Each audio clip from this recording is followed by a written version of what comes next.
Hello, everyone. Welcome back to Poets and Quants' Must Reads, a quick digestible recap of the top business school news sponsored by Center Court, our virtual admission events.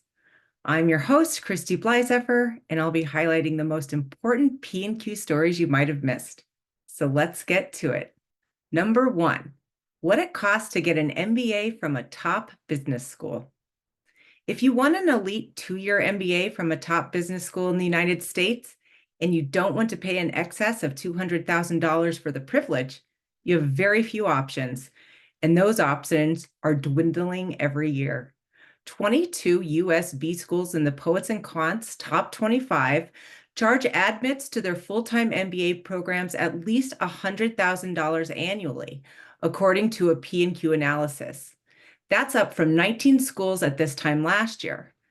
In 2022, there were 15 B schools whose MBAs cost that much, and in 2018, there were only 9. The 5 most expensive MBAs in the U.S. carry price tags of more than $250,000. We've crunched all the tuition dollars for the top U.S. MBAs in this data story, and you can find it on our homepage. Number 2, the best MBA alumni networks. MBA circles love to tell you that your network is your net worth. But how do you measure the value of a business school's alumni network? This week, Fortune published its attempt to tackle this very question, leaning on 2 variables, size and stature. With size, Fortune based 60% of its weight on school size. More specifically, it gave equal 20% weights to class sizes for the classes of 21, 2022, and 2023.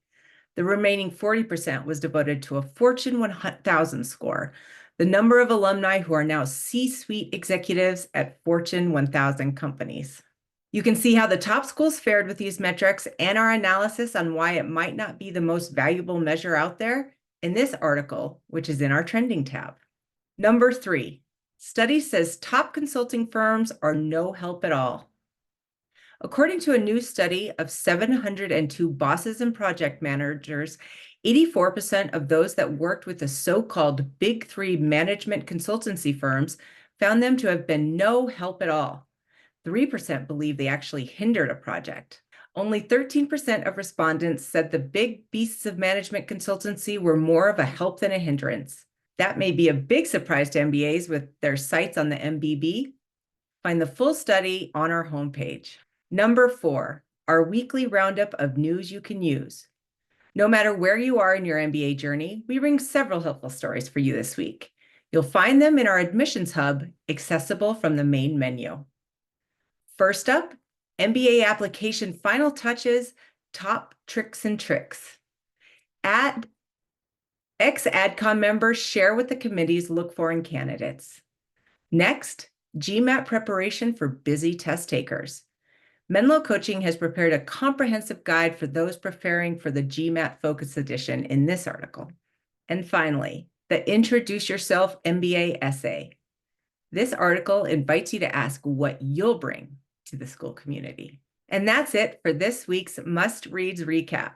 I also want to alert school seekers to our events tab from our main menu. There you'll find all the upcoming admission events for a range of degrees and programs, including full-time and online MBAs, specialized masters, entrepreneurship, and more. Registration is free. Again, I'm Christy Blyzeffer, and you could join me next week right here for a recap of what's important in the world of business education. Thanks for listening.